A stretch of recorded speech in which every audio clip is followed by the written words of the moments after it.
వ్రతశాల ఇది నా యేసు నివసించశాల. గ్రంథంలో నుండి చూడండి, మార్క్స్ వార్త 5వ అధ్యాయం 30వ వచనాన్ని చదువుకుందాం. వెంటనే యేసు తనలో నుండి ప్రభావము బయలు వెళ్ళనని తనలో తాను గ్రహించి జనసమూహము వైపు తిరిగి నా వస్త్రములు ముట్టినదెవరని అడుగగా, ప్రభావము ఎక్కడి నుండి బయలుదేరిందంట? యేసయ్యలో నుండి ప్రభావము బయటికి వెళ్ళిపోయిందంట. ఆ ప్రభావం బయటికి రాగానే ఎవరికి స్వస్థత కలిగింది చెప్పండి? ముట్టుకున్నది వెంటనే స్వస్థత కలిగింది. అయితే ఇంకెవరు నన్ను చూడలేదు, ఏం పర్వాలేదు, రక్తధార కట్టింది, ఇంకెవరు చూడలేదు, రహస్యంగా వెళ్ళిపోదాం అనుకుంది. కానీ వెంటనే దేవుడు ఏమంటున్నాడు? ఎవరా నన్ను తాకారని దేవుడు జ్ఞాపకం చేస్తున్నాడు. ప్రభావము దేవునిలో నుండి బయలువెళ్ళినట్లుగా మనలో నుండి ప్రభావము బయటికి వెళ్ళి అనేకులకు స్వస్థత, దీవెన, ఆశీర్వాదం, శుభము కలుగచేయాలని దేవుడు ఆరాటపడుతున్నాడు. నీలో నుండి కూడా ఒక ప్రభావము బయటకు రావాలని దేవుడు ఆశపడుతున్నాడు. దేవుని యొక్క ప్రభావమును నువ్వు పొందుకుంటే ఆ ప్రభావం నీ వరకే ఉండకుండా అనేకులకు ఆ ప్రభావము, ఆ మహిమ ద్వారా అనేకులు స్వస్థత పొందినట్లుగా దేవుడు నీ ద్వారా కార్యం చేయాలని దేవుడు ఆశపడుతున్నాడు. ఆ ప్రభావము ద్వారా రక్తస్రావం కలిగినటువంటి స్త్రీ స్వస్థత పొందినట్లుగా దేవుని యొక్క మహిమను మీరు అనుభవిస్తూ ఉన్నారు. అందుకని మనమేమని దేవుని సన్నిధిలో వేడుకోవలసి ఉన్నది అని అంటే, దేవా నీ ప్రభావమును నాకు అనుగ్రహించనున్నందుకై, నీ మహిమను నాకు ఇవ్వబోతున్నందుకై, అలనాడు రక్తస్రావం కలిగినటువంటి స్త్రీని తాకినటువంటి దేవుడు, ప్రభావము కలిగినటువంటి దేవుడు, నన్ను కూడా నువ్వు తాకబోతున్నావు. నీ ప్రభావం చేత నన్ను తాకి నాలో నువ్వు ఉండి, నాలో నిలిచి ఉండి, నా సర్వ శరీరాన్ని నువ్వు తాకుతూ ఉన్నందుకై నీకు స్తోత్రాలు. నువ్వు నాలో ఉండగా నాకు ఇంకా రోగం ఎక్కడిదయ్యా? నువ్వు నాలో ఉండగా నాకు నిందలు ఎక్కడివి? నువ్వు నాలో ఉండగా కరువు ఎక్కడిది? నీవు నాలో ఉండగా నాకు శత్రువులు ఎక్కడ? శత్రువులందరూ ఏమైపోతున్నారంట? మిత్రులుగా మార్చబడుతూ ఉన్నారంట. వద్దనుకున్న వారందరూ కూడా కావాలని కోరుకుంటూ ఉన్నారంట. మరణము నిన్ను వెంటాడినా కూడా మరణంలో నుండి జీవులోనికి దాటించే దేవుడు నీతో ఉన్నాడన్న ప్రభావమును నువ్వు గుర్తుపట్టాలని దేవుడు జ్ఞాపకం చేస్తున్నాడు. చాలాసార్లు పరిశుద్ధమైనటువంటి దేవుని సన్నిధి మూలముగా ఎన్నో ఆశీర్వాదాలు మీరు అనుభవించి ఉంటారు. కానీ ప్రభావమునంతా కూడా మీరు కోల్పోయారు. ప్రభావమును కోల్పోయిన వారుగా మీరు ప్రవర్తిస్తూ ఉన్నారు. ప్రభావమును కోల్పోయిన వారు, వారి జీవితాల్లో ప్రార్థన ఉండదు, వాక్యం ఉండదు, పరిశుద్ధత ఉండదు, దేవుని మీద ఆశ ఉండదు, దేవుని పట్ల ఆసక్తి ఉండదు, పరిచర్య పట్ల ఆసక్తి ఉండదు, సన్నిధి పట్ల ఆశ ఉండదు, సాక్ష్యం పలకాలన్న ఆశ ఉండదు, అర్పణివ్వాలన్న ఆశ ఉండదు. ఇది ప్రభావముతో కూడినటువంటి క్రియ. ఈ ప్రభావమును మనం గుర్తుపట్టాలని పదే దేవుడు జ్ఞాపకం చేస్తున్నాడు.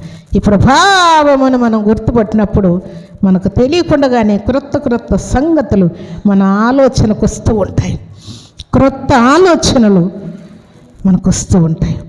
మన కంటికి కనబడిని, చెవి కనబడిని, హృదయానికి అర్థం కాని ఆశీర్వాదాలు అనుభవించేటువంటి కృపను దేవుడు మనకిస్తాడు. ఇక్కడ ఒక మాట మీకు జ్ఞాపకం చేస్తాను. ఏంటంటే, ఒక కుమారుడు బ్రెడ్ ప్యాకెట్ పెట్టుకొని ఎదురుగా తింటూ ఉన్నాడంట. ఇంకొక వ్యక్తి పక్క నుండి వచ్చి ఆ వ్యక్తి కూడా ఆ బ్రెడ్ ప్యాకెట్లో నుండి ఒకటి తీసుకున్నాడంట. తీసుకుంటే ఈ చిన్నపిల్లలు ఏం చేస్తారు చెప్పండి? వాళ్ళ చేతులు ఏమైనా తీసుకుంటే ఏం చేస్తారు? పిల్లలు గొడవ చేస్తారు కదా, ఏడుస్తారు, కేకలు వేస్తారు. అది ఇచ్చేంత వరకు ఊరుకుండరు కదా. అయితే ఈ పిల్లోడు ఏమనట్లేదంట. ఏమనకుండా ఆయనకు అందిస్తూ ఉన్నాంట, తినమని అందిస్తూ ఉన్నాంట పెద్ద ఆయనకి. ఈ చిన్నోడు అంతా తిని ఈయనేం చేస్తున్నాంట, ఏంట్రో వీడు వీని సొమ్ములాగా నాకేందో దయదలిసి ఇచ్చినట్టుగా ఇస్తూ ఉన్నాడు వీడు అనుకొని ఈయన కూడా నాది నువ్వు తింటున్నావు ఏంటి అన్నట్టు ఈయన తీసుకొని తింటున్నాడు. వాడేమో దయతోటే తీసుకోండి అంకుల్, తినండి అంకుల్ అని ఇస్తూ ఉన్నంట. వాడు ఒకటి తింటున్నా అంటే ఈయన ఒకటి ఇస్తూ ఉన్నాడు. తిని అంతా అయిపోయిందంట. అయిపోయిన తర్వాత ఈయన లేచిపోతూ ఉన్నాడు. ఆయన లేచిపోయే ముందు పిల్లోడే ముందు లేచిపోయాడంట. ఇంక అయిపోయింది కదా, తినడం అయిపోయింది కదా అని వాడు లేచిపోతున్నాడు. వాడు లేచిపోయేసరికి ఈయనైతే ఏ ప్లేట్ అయితే పెట్టుకున్నాడో ఆయన బ్రెడ్లన్నీ కూడా పక్కన ఉన్నాయంట. ఈయన ఏమనుకున్నాడు, నావే బ్రెడ్లు వీడు తింటున్నాడు, ఏందో దయ తెలిసి నాకు ఇస్తున్నాడు అనుకున్నాడు ఈయన. కానీ జరిగిన కార్యం ఏంటంటే ఆయన బ్రెడ్ ప్యాకెట్ పెట్టినటువంటి ప్లేటు వీడు పెట్టుకున్నటువంటి ప్లేటు ఒకే రకం ఉందంట. అందుకని ఈయన ఏమనుకున్నాడు, పెద్ద ఆయన నాది ప్లేటు వీడు ఏదో పిల్లోడులే తిన్నీళ్ళు అనుకుంటుంటే వీడేందో దయదలిసి నాకు ఇచ్చినట్టుగా ఇస్తూ ఉన్నాడని ఈయన అనుకుంటున్నాడు. వీడు పిల్లోడు పాపం అంకుల్ ఆకలి కొని ఉన్నట్టున్నాడు పాపం అని వాడు ప్రేమతో ఇచ్చి అయిపోయిన తర్వాత వాడు లేచిపోయేసరికి పక్కనే ఆయన ప్లేట్ ఉందంట. ఆయన బ్రెడ్లన్నీ అలాగే. అప్పుడు చూసి ముక్కు మీద వేలేసుకున్నాడు. ఒరే వీడు ఇంత లేడు, వాడు బిస్కెట్లన్నీ వారి బ్రెడ్లన్నీ నాకే పెట్టాడు, వీడికి ఎంత ప్రభావం ఉంది, ఎంత దేవుని మహిమ ఉంది, నేను ఎంత పెద్దోన్ని అసలు నాకు పెద్ద బుద్ధి లేదు, వాడు ఇంత ఉన్నాడో లేదో, తినండి అంకుల్ అని ఇచ్చాడు. నేను చూస్తే నా బిస్కెట్లు అనుకున్నాను, నా ప్యాకెట్ అంతా అలాగే ఉందని సిగ్గుపడ్డాడంట ఆయన పెద్ద ఆయన. దేవుని బిడ్డలు పిల్లల పెద్దలనే తేడా లేదు ప్రియులారు. దేవుని మనస్సు మనలో ఉంటే, దేవుని ప్రభావం మనలో ఉంటే ఆ స్వభావం సపరేట్ ఉంటుంది. అందుకే మీకు చాలాసార్లు ఈ సంగతి మీకు జ్ఞాపకం చేస్తూ ఉంటాను. దేవుని సన్నిధిలో మీరు ఆశీర్వాద భోజనం అంటే అర్థం ఏం చెప్పండి. మనం ఇంటి దగ్గర ఏం తింటాం, కడుపు నిండా తింటాం కదా, ఉదయమైనా మధ్యాహ్నమైనా సాయంకాలమైనా. ఒకవేళ ఉదయం టిఫిన్ తక్కువ తిన్నా మధ్యాహ్నం కడుపు నిండా రాత్రికి కడుపు నిండా తింటాం. ఆశీర్వాద భోజనం కొంచెం తిన్నా కూడా దేవుని ఆశీర్వాదం ఉంటుంది, కడుపు నిండుతుంది, నెమ్మది ఉంటుంది, స్వస్థత ఉంటుంది, విడుదల ఉంటుందని గ్రహించాలని దేవుడు ఆశపడుతున్నాడు. కొన్ని దేవుని యొక్క సన్నిధిలో మనం ఇలాంటి భోజనాలు, ఆశీర్వాద భోజనాలు పెడుతూ ఉంటాం. చాలామంది రోగులకు కూడా తీసుకుని వెళ్ళిపోతూ ఉంటారు. కానీ కొంతమంది వారి సంబరాల్లో, పండుగల్లో, లేకుంటే వారి దగ్గర ఇవి చేస్తూ ఉంటారు.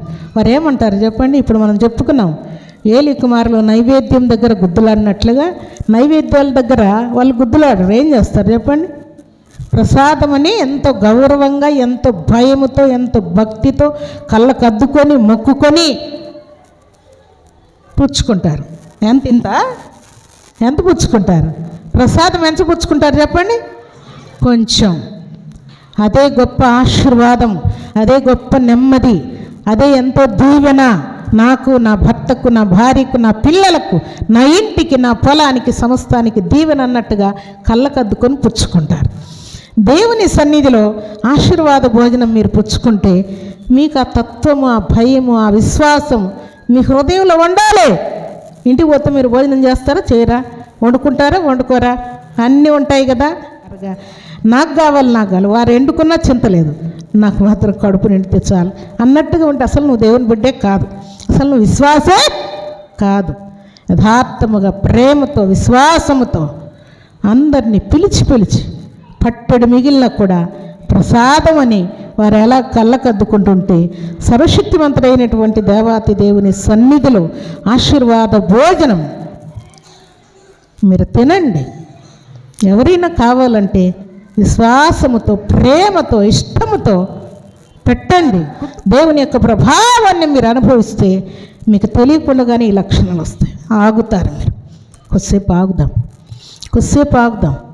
తినండి, మీరు తినండి, కొద్దిసేపు ఆగి నేను తింటాను అనే నెమ్మది దేవుని యొక్క ప్రభావం మీకు ఇస్తుంది ప్రియులారా.